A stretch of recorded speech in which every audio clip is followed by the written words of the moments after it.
Break के बाद स्वागत है आपका। अब रुक करेंगे अन्य खबरों की और छत्तीसगढ़ की खबरों की और अब रुक करेंगे, लेकिन इस वक्त की बड़ी और अहम जानकारी जो है रायपुर से सामने आ रही है। आपको बता दें 12 मंत्रियों के प्रभार वाले जिले जो है अब बदले गए। टीएस सिंहदेव को बेमेतरा, कबीरधाम, ताम्रध्वज साहू को महासमुंद, बिलासपुर मोहन मरकाम को जो है चिरमिरी, भरतपुर और मनेन्द्रगढ़ कोरिया, रविंद्र चौबे को रायपुर और रायगढ़, उमेश पटेल को भाटापारा और जशपुर और भिलाईगढ़ वहां पर दिया गया है। उसके बाद अमरजीत भगत को राजनांदगांव और गरियाबंद, खैरागढ़ और मोहल्ला मानपुर और उसके बाद अनिल भेटिया को जो है उत्तर बस्तर, कांकेर और धमतरी दिया गया है। तो उसी के साथ जय सिंह अग्रवाल को जांजगीर चांपा, गोरेला पेंड्रा और मरवाही और उसके बाद शक्ति शिव कुमार को डहरिया को आपको बता दें कि डहरिया और उसके बाद अंबिकापुर, बलरामपुर, सूरजपुर, कोरबा,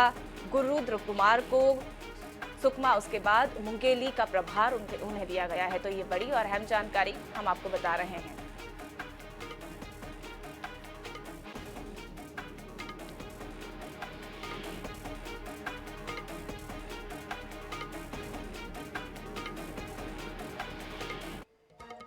अब अगली और बड़ी खबर रायपुर से सामने आ रही है। राज्य प्रशासनिक सेवा के अधिकारियों का जो है तबादला अब किया गया है।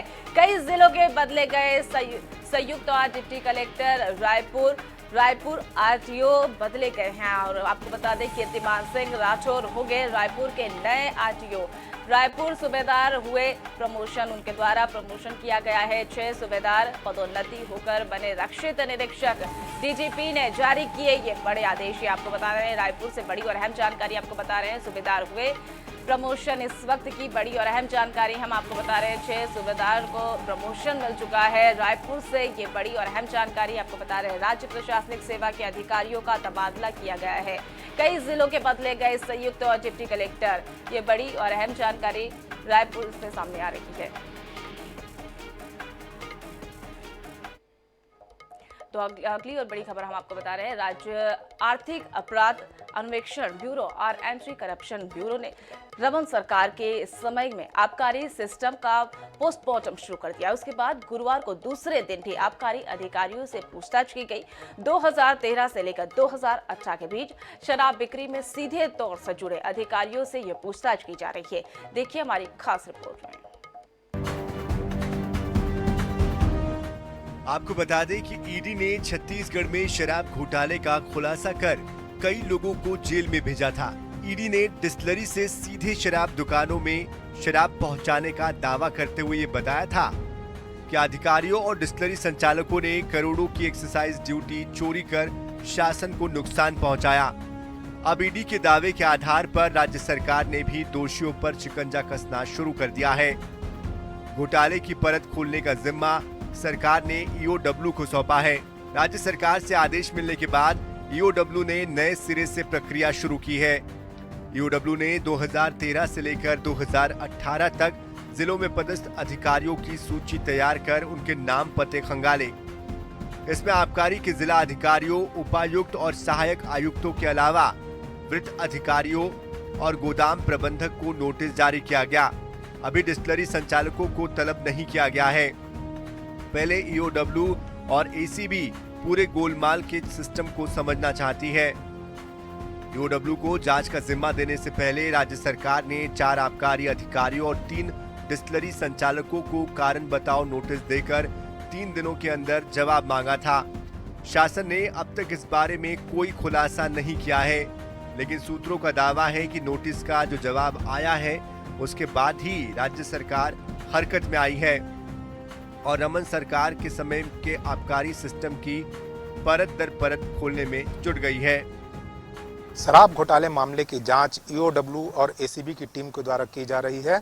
आबकारी विभाग के 80 से अधिक अधिकारियों को एसीबी और ईओडब्ल्यू ने नोटिस जारी किया था। 2013 से लेकर 2018 तक विभिन्न जिलों में पदस्थ अधिकारियों को यहां नोटिस दिया गया था और कल पहले दिन उनसे पूछताछ की गई, उनका बयान लिया गया, जिसमें अधिकांश लोगों ने यही कहा है कि नियमानुसार उन्होंने अपना कर्तव्य का निर्वहन किया था और इस दौरान कुछ बातें और उनसे पूछी गई जिसके बारे में उनका साफ कहना था कि उन्हें याद नहीं है।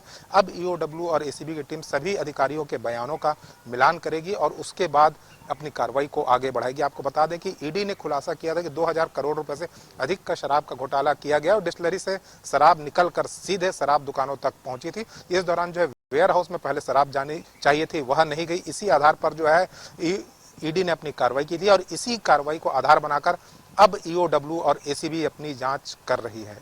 कैमरामैन अरुण साहू के साथ मनोज नायक, INH न्यूज रायपुर।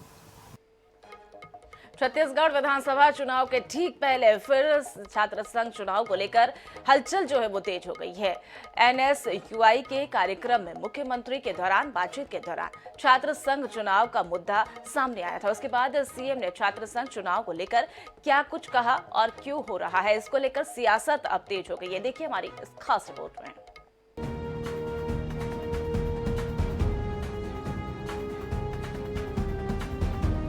छात्र संघ चुनाव को चुनावी राजनीति की नर्सरी कहा जाता है, लेकिन छत्तीसगढ़ में 2016 से छात्र संघ चुनाव बंद है।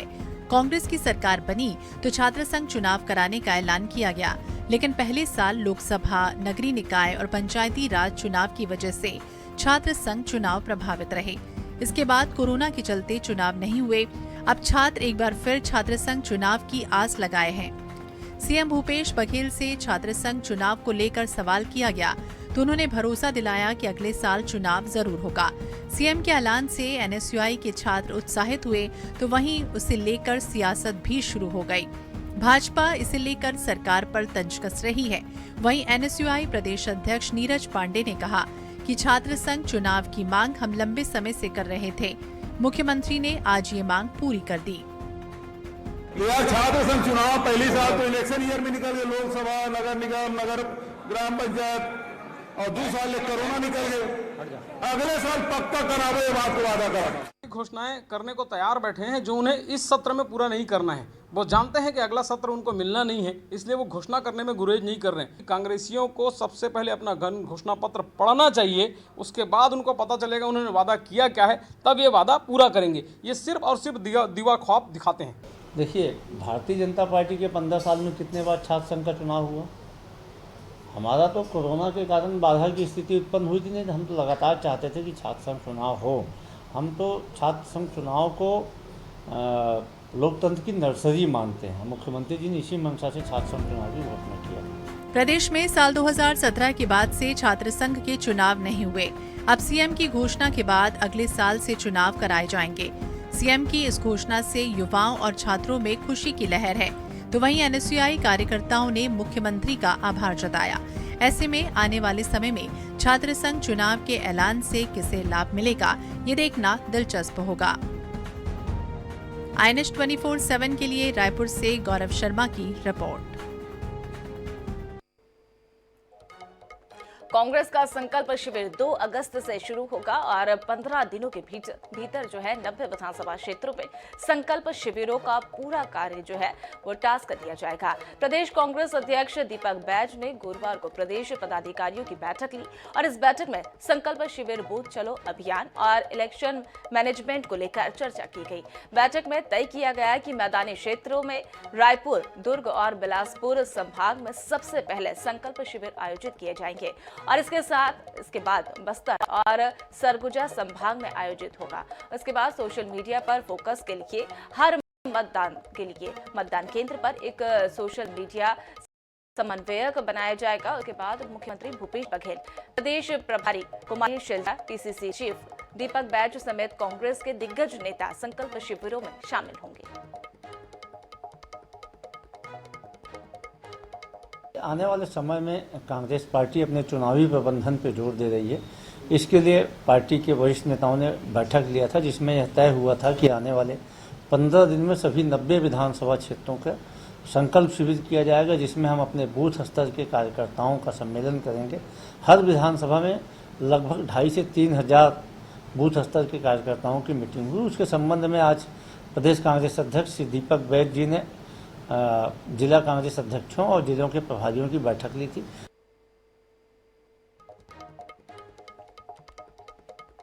कोरबा में CSEB वेस्ट पावर प्लांट जो है बनाने वाली 2 नई यूनिट और मेडिकल कॉलेज के नए भवन का भूमि पूजन मुख्यमंत्री भूपेश बघेल ने 29 जुलाई को करेंगे। उसके बाद प्रदेश के मुखिया भूपेश बघेल अपने कोरबा प्रवास पर 29 जुलाई को मुख्यमंत्री घंटाघर स्थित ओपन थिएटर में पहुंचेंगे। उसके बाद जनसभा को संबोधित करने के साथ ही जिले वासियों को भी कई सौगातें देंगे। मुख्यमंत्री के आगमन को लेकर पुलिस और प्रशासन की तैयारियां जोरों पर चल रही है। कलेक्टर संजीव झा ने स्वयं इन तैयारियों का जायजा लिया। मुख्यमंत्री जी का कोरबा प्रवास का कार्यक्रम है, जिसमें कोरबा वेस्ट पावर प्लांट में 2 नई यूनिट्स हैं, उनका भूमि पूजन किया जाना है। साथ ही स्वर्गीय विशाखदास महंत मेडिकल कॉलेज के जो नवीन भवन निर्माण प्रस्तावित है उसका भूमि पूजन करेंगे। साथ ही इसके अलावा अन्य जो जिले के जो विकास कार्य हैं उसका भूमि पूजन है, उसका लोकार्पण है। ये कार्यक्रम वर्तमान में उप मुख्यमंत्री TS सिंहदेव ने कैबिनेट मंत्री मोहम्मद अकबर के साथ गुरुवार को कलेक्टोरेट, आपको बता दें कि कलेक्टोरेट सभा कक्ष में एक अहम बैठक उनके द्वारा की गई और वहीं जिलों के कार्यों और शासन की महत्वाकांक्षी विभिन्न योजनाओं के क्रियान्वयन के संबंध में इस बैठक की समीक्षा उनके द्वारा की गई। जल जीवन मिशन की शिकायत जो है अधिक मिलने पर अधिकारियों को गुणवत्तापूर्ण कार्य करने के निर्देश डिप्टी CM ने दिए और इसी के साथ जिले के आदिवासियों और बैगा बाहुल्य बोडला के और पंडरिया विकासखंड के सुदूर वनांचल ग्रामों में मूलभूत सुविधाएं, बिजली, पानी, सड़क, शिक्षा और स्वास्थ्य सुविधाओं और बेहतर बनाने के लिए विभागीय अधिकारियों को निर्देशित किया गया।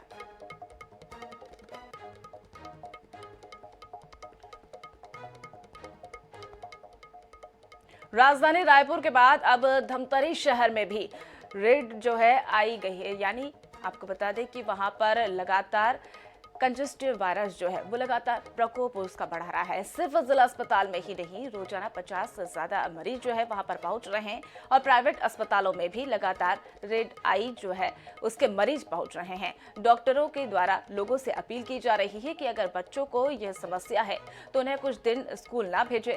साथ ही ऐसे में मरीज अपना तौलिया कपड़ा अलग रखे ताकि घर में अन्य जो है इसकी चपेट में ना आए। कोई नया रोग नहीं है, ये कंजक्टिवाइटिस है जो आंखों का इन्फेक्शन है। ये साल में लगभग एक आध बार होता ही है, मतलब जिसको अपन कॉमन भाषा में आई फ्लू बोलते हैं। ये बैक्टीरिया से होने वाला रोग है, दूषित पानी से होता है, दूषित हवा से होता है। तो इस समय सिर्फ धमतरी नहीं, पूरे सेंट्रल अपने छत्तीसगढ़ में फैला हुआ है, उड़ीसा में फैला हुआ है। इसमें आँख लाल हो जाती है, सूजन आती है, गड़ता चुभता है और बहुत पानी आता है, वाटरिंग होती है। आकांक्षी जिला अंतर्गत कृषि एवं जल संसाधन क्षेत्र के लिए जारी डेल्टा रैंकिंग के राजनांदगांव जिले के देश में 3रा स्थानों से प्राप्त हुआ। इस उपलब्धि के लिए नीति आयोग ने चैंपियनशिप ऑफ चेंज के तौर पर जिले में सराहनीय कार्य उनके द्वारा किया गया और मुख्यमंत्री भूपेश बघेल ने कहा कि कृषि एवं जल संसाधन के क्षेत्र में जिले में उत्कृष्ट कार्य हुए हैं। नीति आयोग के इंडिकेटर्स जैसे माइक्रो इरिगेशन के रकबे में वृद्धि, मनरेगा जो अंतर्गत तैयार जल स्रोत और पशुओं के टीकाकरण, कृत्रिम गर्भाधान और कृषि उत्पादकता के द्वारा बढ़ोतरी कर राजनांदगांव जिले के यह सफलता हासिल उनके द्वारा की गई है। महीने का जो डेल्टा रैंकिंग नीति आयोग ने किया है एस्पिरेशनल डिस्ट्रिक्ट्स का, उसमें राजनांदगांव को 3रा रैंकिंग मिला है। स्पेशली ये रैंकिंग एग्रीकल्चर एवं वाटर रिसोर्स में जो काम किया गया है उसके तहत दिया गया है।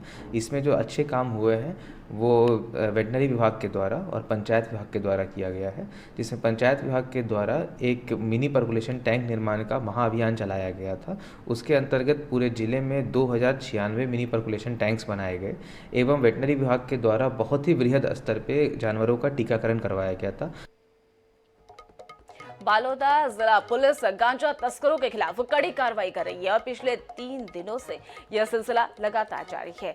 वहीं एक हफ्ते में लगभग 27 लाख का गांजा जब्त किया गया है और इसी कड़ी में पुलिस थाने में 90, आपको बता दें कि 70 किलो जो है गांजे के साथ 2 आरोपियों को गिरफ्तार कर गुरुवार को गिरफ्तार कर लिया गया है। गुरुवार को पुलिस को मिली जानकारी थी, उसके बाद होंडा सिटी कार के कुछ व्यक्तियों को अवैध रूप से मादक पदार्थ गांजा लेकर उड़ीसा से रायपुर की ओर जा रहे हैं और इस पर पुलिस स्टाफ की अलग अलग वाहन स्कॉर्पियो और आर्टिका से उसे पकड़ने के लिए प्रयास शुरू कर दिया गया और जगतरा टोल प्लाजा के पास वहां पर वाहनों की चेकिंग कार्रवाई की जा रही थी और इस दौरान होंडा सिटी ने पुनः चारामा की तरफ रुख कर लिया गया। उसके बाद पीछा करते हुए पुलिस ने 2 आरोपियों को धर दबोच लिया।